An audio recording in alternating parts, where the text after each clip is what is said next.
Hello again, everyone, and thank you for joining us for another edition of Alaska Weather on this 23rd day of February 2019. I'm Dave Percy, meteorologist with the National Weather Service, and I'll be hosting today's show. First graphic here has this weather, of course, and less than what we had the last several days here, less areas illuminated. We've still got a winter storm warning out for St. Lawrence Island. That's out until about 3 p.m. Sunday right now, and in the Bering Strait coast as well for continued winter storm conditions, winds, reduced visibilities, possibly even mixed precipitation. Had some freezing rain reported at Tin City this afternoon with continued strong winds. And then the winter storm warning for the north coast of the Seward Peninsula, as well as the Noatak Valley, Kotzebue Sound, right on out toward Kivalina, Point Hope, Cape Lisburne. That one ends at midnight tonight, as conditions will continue like you've seen this afternoon with gusty winds and snow and blowing snow with the reduced visibilities down to a quarter mile or less at times. That continues till midnight and then should hopefully end after that time. And the winter weather advisory for the Northeast Brooks Range, that's out until midnight Sunday, and still at times visibilities to a half mile or less in blowing snow with gusty winds of 40 to 50 miles per hour at times. Moving on to the satellite loops, you can see quite a contrast here from the Gulf of Alaska, Northeast Pacific to the Bering Sea and then the areas of the north. And you can see first quite a plume of moisture here coming across the Alaska Peninsula. That's mostly mid and high level cloudiness that got enhanced as the strong flow hit the mountainous terrain here, the peninsula, and gave it enough lift to create that, to condense and create a high cloud deck there. Not much in the way of precipitation with this, pretty light amounts actually, although NOAA did pick up about a quarter inch water equivalent precipitation, so you could have seen a couple inches of snow there, and also snow back up over the northwest with the low pressure area right about here, kind of a wave forming along this frontal boundary with the main low back to the west there, and the cold air snow showers sweeping into Shimya. Otherwise, southeast coast in the sun down there, as well as most of the Gulf of Alaska. Just some whiffs of high clouds coming eastward here across mostly Sitting Valley into the Cop River Basin and covering much of the interior there on out to the Arctic coast. Mostly dry there, Barrow picking up some snow, and then on back down toward Point Lay, Cape Lisburne, and that kind of picks up there with that flow coming up from the south along with the pretty gusty winds. Still have those channeled outflow winds here from the northern panhandle, as well as areas to the east along the border there, but not quite as strong as the 80 to 90 mile per hour gusts yesterday afternoon. I saw this afternoon, mostly in the 60 to 70 mile per hour range at most. And less wind here along the North Gulf Coast as well. Nice day for Kodiak Island on the chart, high pressure Gulf of Alaska. And over the eastern interior with the strongest center there over the Yukon, or actually the strongest center over the Northwest Territories at 1,044 millibars. But its domain of influence all the way back to the Kuskokwim Valley and up to the Kobuk Valley. And then the gradient between the front and that high, we've got the strong winds, gusty winds in areas there up over the northwest with the blowing snow with gusts as high as 60 miles per hour at Point Lay today, or this afternoon actually, and Tin City, 55 mile an hour wind gusts. They're reporting some freezing rain in there and pretty gusty winds, gusty into 50 here, or 55 or 50 to 60 for St. Lawrence Island, kind of a mixed precipitation thing going on there. And gusty winds all along the southwest coast here, anywhere from 35 to 45 miles an hour over the inland areas. Along the coast, Cape Newnham, gusts 67 miles per hour. And Cold Bay is kind of a classic pattern for strong winds to the Alaska Peninsula, especially Cold Bay, with low centers tracking northwestward to the west. And they had gusts about 66 miles per hour this afternoon. And then scattered snow showers back to the west there. And around 2/3 of an inch of precipitation fell at AKwx Island, just east of Unalaska, where they had about a ½ inch of precip, and St. George Island about 1/3 of an inch. For tonight, that front slowly edges in toward the coast, weakens considerably due to the main low center again moving up into the Russian Far East. And anyway, there'll be areas of mixed precipitation along the coast, possibly up to St. Lawrence Island, like you saw today, continuing. And a gradual diminishing of the winds down here to the south, definitely across the Alaska Peninsula as that front weakens and drifts right over the area there, kind of stalling out. And then some shower activity coming up over the northwest part of the ridge here that's developing behind this front over the eastern Aleutians. And this is actually this building ridge here is going to help shove that through, or try to shove it through, but the ridge to the east much too strong to allow that to happen. Front up here, just off the Arctic coast, you'll get a few skiffs of snow or flurries there from the central coast eastward into the Mackenzie River Delta. Next big storm down here to the southwest, just coming onto the chart, we'll see deepens to 951 millibars, sets up just southwest of Amchitka Island. Storm force winds, possibly gusting 65, 70 miles an hour, advancing in toward Adak with rain heavy at times. Winds pretty strong coming back around, probably not as strong as prefrontal winds here, but still pretty windy, getting into a mixed snow condition. Drying out here, some ridging right through here behind this front that's getting shoved inland and really starts to wash out here, especially from Bristol Bay up across the well, actually into Norton Sound. Areas of precip here will be pretty sparse and scattered and light in nature, as well as mixed. And then snow and blowing snow as in the stronger or more in the tighter gradient of the system up here over the northwest. But don't look for any big heavy amounts there, but still reduced visibilities at times. Dry in the east, light winds and sunshine tomorrow afternoon. And same story for the Panhandle. Day just like today, but probably the winds even lighter. And the winds will be even lighter on Monday down that way, but still lots of sunshine, maybe an increase in the clouds here, Yakutat to Elephant Cove. Sunshine, Prince William Sound, north to the eastern Beaufort Sea coast with light winds throughout the area. Start to pick up the clouds west of the Alaska Range and then start to pick up a chance of precip here as you head out toward the coast, especially in the upslope areas here as that front weakens just like the previous one did, and as it pushes in toward the coastline due to the fact that the low center is moving northward and staying out to the west there. And that's going to spin a couple of troughs across the Aleutians, and it'll be more of a punch for the Pribilof Islands there than say for Alaska or Adak for continued unsettled conditions out there. Otherwise, no change here. High pressure, as I mentioned, entrenched over the interior, and that's going to try to hold that back and weaken it as it tries to push eastward. Low temperatures for tonight, eastern interior anywhere from 10 to 20 below, maybe a little colder, some areas warmer. Teens, Arctic coast, upper 20s here in the southwest to upper 30s for the Alaska Peninsula, and mid 30s Kodiak, lower 30s for the central Aleutian areas, and below zero Copper River Basin, Susitna Valley, and possibly near zero, a little below areas of the Kenai Peninsula, otherwise single numbers, and lows in the single numbers at teens across the southeast coast. And for the highs tomorrow, 30s to near 40 for the Panhandle with lots of sunshine, mid-teens there around Gulkana, mid-30s Valdez and Cordova, mid-40s here Bristol Bay, King Salmon, lower 40s the Peninsula, upper 30s to near 40 out over the Yukon-Kuskokwim Delta area, mid-30s there Shishmaref, and coolest over the upper Yukon Valley. And then the lows the following morning shaping up like this, 5 to 15 below southeast interior areas, Tok northway into the Copper River Basin, and maybe down to 5 to 15 below up over the upper Yukon Valley.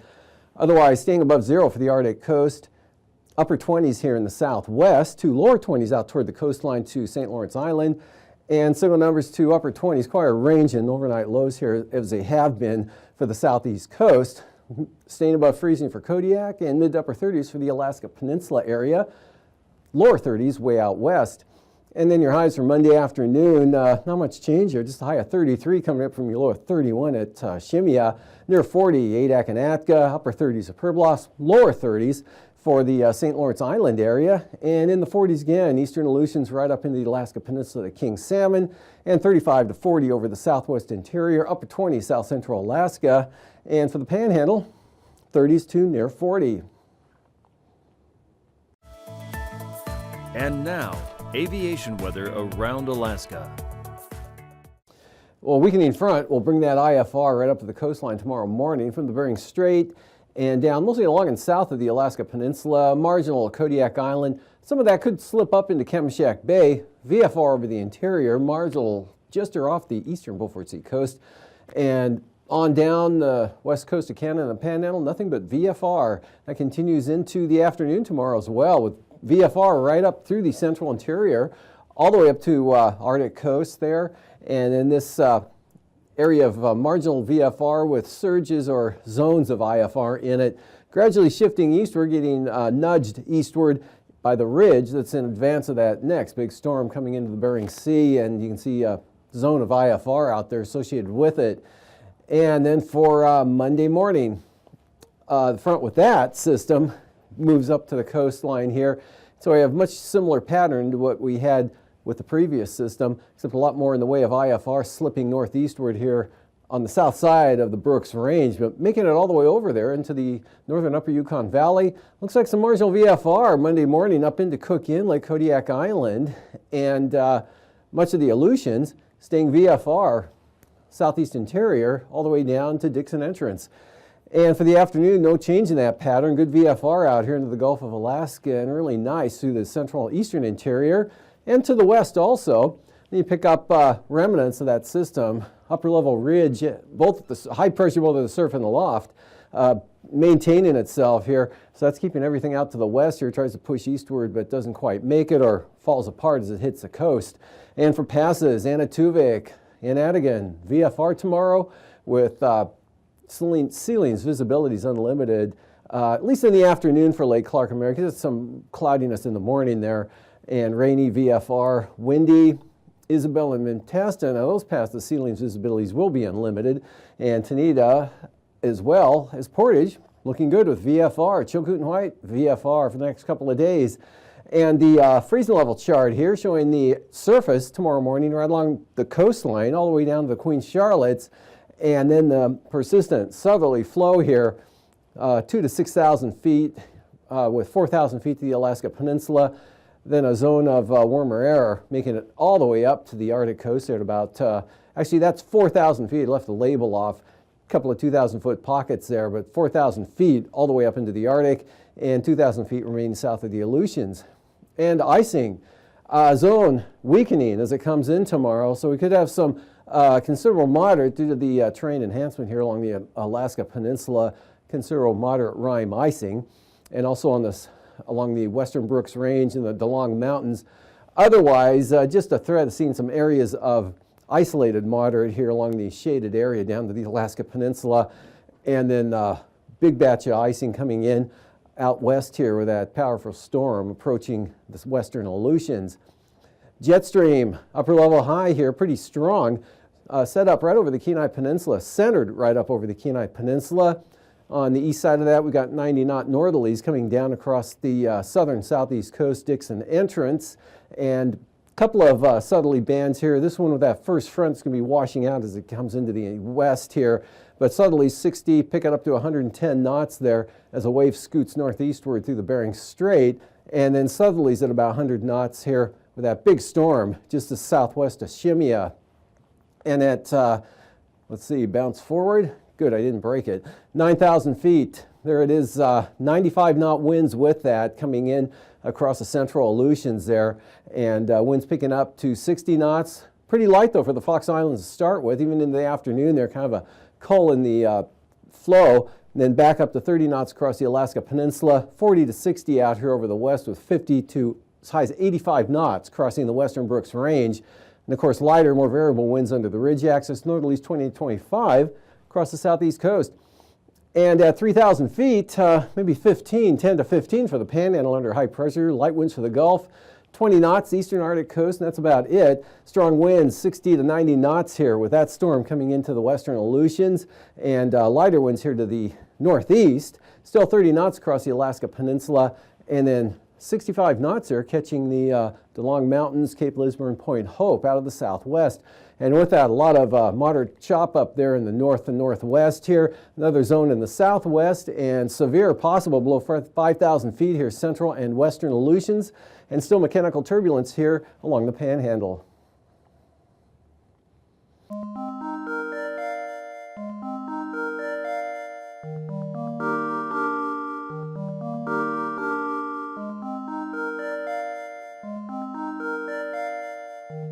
I'm Spirio Stevens in Alaska, and I'm an ice sculptor, wood sculptor, and snow sculptor. There's lots of that up here in Alaska.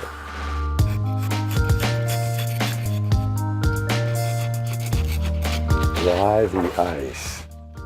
I am just swept away by its magnificent physical characteristics and how the light touches the ice.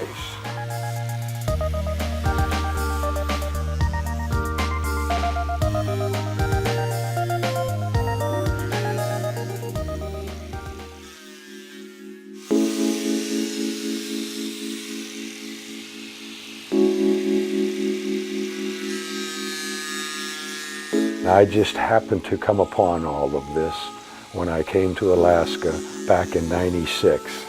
I hadn't planned on anything like this at all.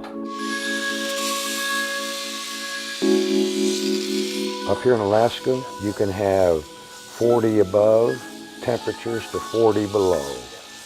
And we like to at least be 10 degrees or colder, makes the ice work real well. Below zero, the ice changes. It becomes hard.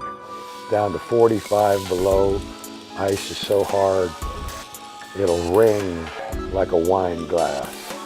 It's so cold, it's another world. The ice, the beautiful ice, the most wonderful thing. I'm so lucky to have happened upon the ice. The first time I came across an ice sculpture was in Town Square Park, 2 blocks from here. And there were these sculptors from all over the world there. I could not believe that cube of ice.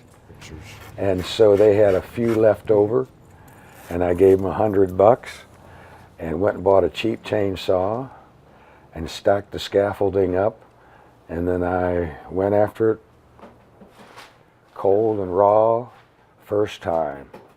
I've been at it ever since then. What it takes for me, a block this big, takes guts.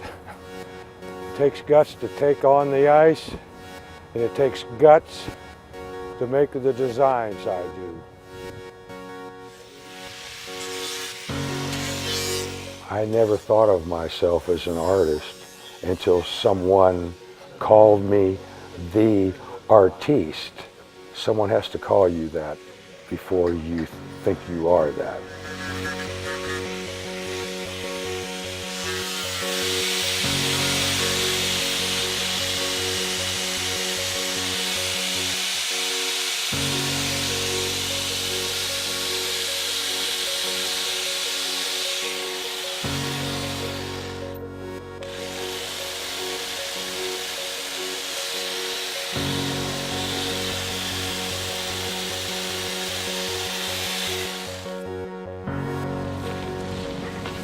Do the other side with the saw just because I want to do it. The best part is discovering the medium, the ice, the spruce, and then letting it draw you into it so you can bring something out of it. A nice, sharp little one. You can make good curves with this. I'll show you over here.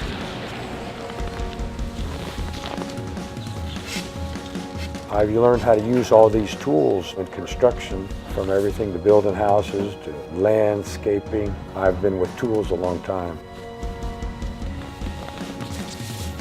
My artistic process is to use the tools with what they can do in a wonderful medium like spruce wood or ice kind of like making a window into the medium to bring out its texture and its curves and the actual beauty of the ice or the wood, so you can see it right in your face.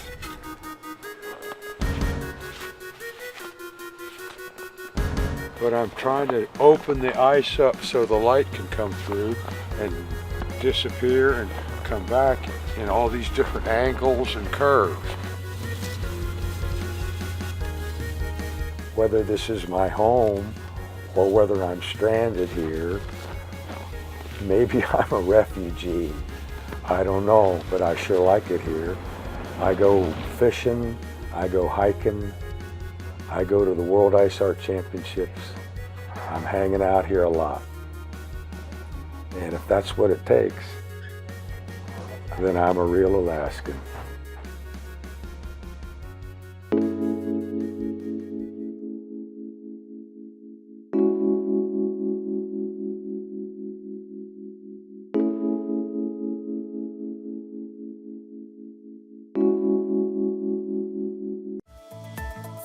And now, marine weather around Alaska.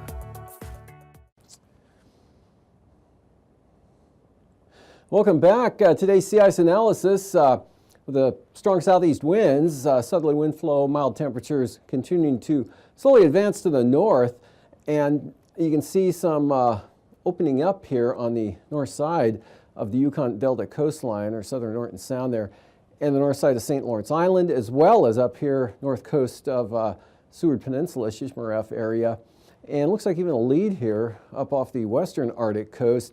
And it looks like over the next 5 days, by Wednesday night, Thursday, some of these areas are really going to be peeling back from the coastline here, especially the north side here, St. Lawrence Island, and continuing here along the Yukon Delta. So from that, moving on to the coastal water forecast. Northeast winds, 15 to 20 knots, south coast, and north coast, also northeast 15, then extreme north coast up there.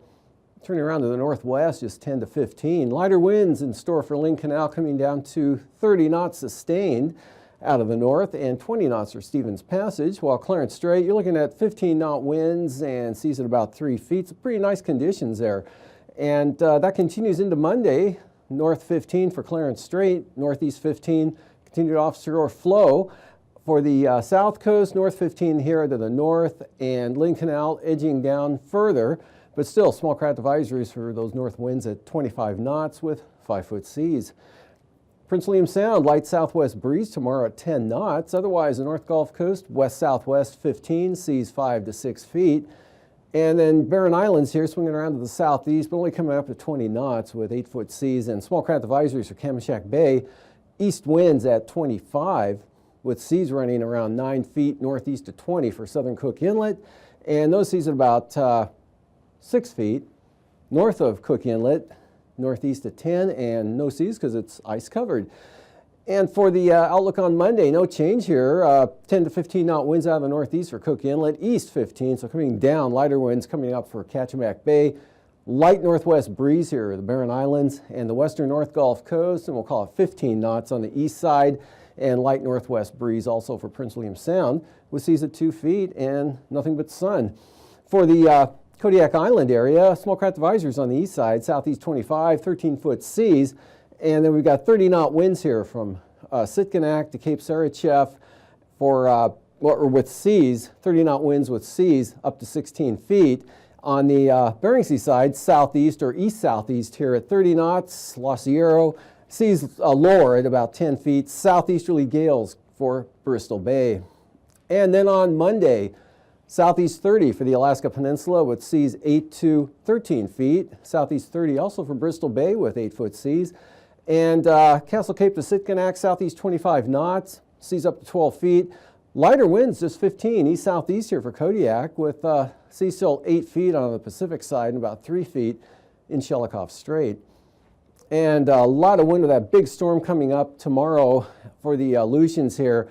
Full storms coming into the Adak-Atka area, 55 to 60 knot winds out of the southeast, seas building to 27 feet. Southeast 55 out to about Amchitka Island, then coming around to the northeast to 45, just under storm force for Shimi and Attu. and 40-knot winds edging eastward toward Unmac Island. But Unalaska Island's not too bad tomorrow. Kind of variable, 15 to 20 knots, with easterlies on the north side of the island, northwest 20, south of the island. And then gales will come in for Monday there. That front weakening as it pushes eastwards, but still holding together enough to bring gale force winds into Unalaska Island. 30 to 40 knots there along and behind the front for the areas Unmac Island, Nikolsky, and then southwest 40 sustained Adak and Atka. Good southwest gale there, seas 20 to as high as 41 feet on the Pacific side, and storms out of the west for the western Aleutians with 30 to 35 foot seas. Up along the southwest coast, we've got gales south of Nunivak Island, out of the south at 35, and then north of Nunivak Island back to St. Matthew Island, southwest 30 with seas up to 16 feet. A lot lighter for the Pribilof, southeast 15 there. South 35, good for a gale warning for the St. Lawrence Island area. And they'll drop back and become southeast and drop back to 30 knots right on down to Nunivak Island. Southeasterly gales there south of Nunivak Island, southeast 35 for the Pribilofs, and southeast 45 knots for St. Matthew Island and 25 knots for Norton Sound. And up along the Beaufort Sea coast, lightest winds will be on the east side here, as low as 10 knots over toward Demarcation Point. But brisk wind advisory, central coast become gales from about Point Lay on down all the way to Wales, where there'll be 40 knots here from Cape Beaufort to Wales. And then on Monday, lightening up, brisk wind advisories, Wales to Cape Thompson, southeast 20, and then 20-knot winds up to Cape Beaufort. Then back into the brisk wind advisories here for the western and central coast, southwest 20 to 30 knots, diminishing here as you head east down to 20 knots on the east side, and then even lighter over toward the far eastern zone. For tonight, no change over the interior, south of the Brooks Range. Clear skies and be some high stuff coming through, but basically clear, no impact on aviation at all. And light winds, still gusty here in the outflow areas of the Panhandle. You can see the gradient is tightest. And then this front weakening as it edges eastward, so winds diminish considerably along, or for the Alaska Peninsula. Next big storm out west weakens, much like. These forecasts are for planning purposes only. Call 1-800-WX-BRIEF for a formal pre-flight briefing. Always file a flight plan before you go flying. The U.S. Coast Guard Auxiliary urges you to leave a float plan with a friend or the harbor master before you go boating.